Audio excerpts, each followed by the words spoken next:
আসসালামু আলাইকুম। আমি জান্নাতুন নাইমা ময়মনসিংহ থেকে বলছি। আশা করি যে যেখান থেকে আমার ভিডিওটি দেখছেন সবাই ভালো আছেন, সুস্থ আছেন। এদিকে আমি দুপুরে রান্নাবান্না শুরু করে দিলাম মাটির চুলায়। আজ মাটির চুলায় রান্না করব, মন চাচ্ছে, তাই রান্নাবান্নার জন্য চলে আসলাম। এই তো রান্নাবান্না হইতেছে আর মাটির চুলায় ভালোই লাগতেছে রান্না করতে। এদিকে যেহেতু আমি দেশি মুরগি রান্না করব, তাই ভাবলাম মাটির চুলায় রান্না করি, হয়তো একটু বেশি ভালো লাগবে। এই তো রান্না বান্না করতেছি। এই যে চুলাটা দেখতে পাচ্ছেন, এই চুলাটা আমার শাশুড়ি আমাকে বানিয়ে দিয়েছে।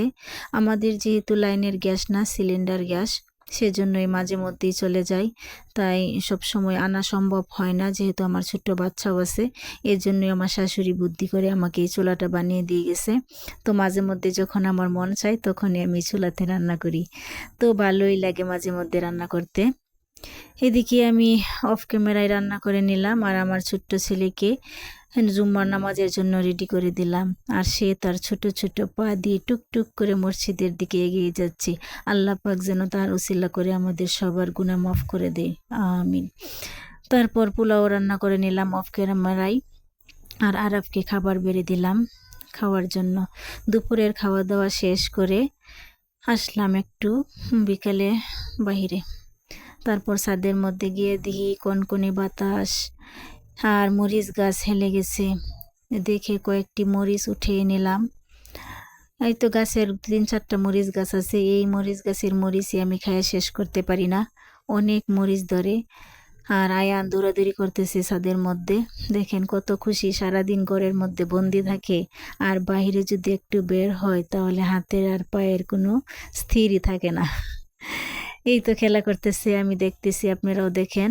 ওর মন অনেক ভালো, খেলতেছে, বাহিরে বের হতে পারছে। আর সারাক্ষণ শুধু একটাই চিন্তা ভাবনা, কিসের উপর উঠবে। দেখেন এই রশির মধ্যে পা দিয়ে উপরের দিকে উঠতেছে। এই রশিটা আসলে আমার পেয়ারা গাছ পরে যেতে চাই, সেজন্যই রশি দিয়ে বেঁধে রাখছিলাম। আর এটার উপর সব সময় ওই উঠে।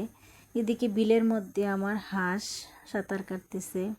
আয়ান তো ড্রামের মুখ দিয়ে খেলা করতেছে, ব্রুম ব্রুম গাড়ি চালাইতেছে। ওইদিকে গাড়ি যাইতেছে, ওই গাড়ি আমাকে দেখাইতেছে, আরাফকে দেখাইতেছে। তো আমরা তার খেলা দেখতেছি আর হাসতেছি যে ছোট্ট মানুষ কিভাবে খেলে। আর এদিকে আমার গাছের পেয়ারা মাশাল্লাহ ডুগাই ডুগাই অনেক সুন্দর হয়ে রয়েছে পেয়ারাগুলা। তো আয়ানের খেলাধুলা দেখতেছি, আয়ান খেলতেছে, ভালোই লাগতেছে। বিকালবেলা ঠান্ডা হাওয়া ছাদের উপর। তারপর ছাদ থেকে বাসায় আসলাম, খাটের উপর ছাড়লাম, তারপর আস্তে আস্তে গ্রিলের মধ্যে উঠে যাচ্ছে। এই তো দেখেন। ঠিক আছে, সন্ধ্যা হয়ে গেছে। সবাই ভালো থাকবেন, সুস্থ থাকবেন। আল্লাহ হাফেজ। আয়ানের জন্য দোয়া করবেন। আসসালামু আলাইকুম রহমতুল্লাহ।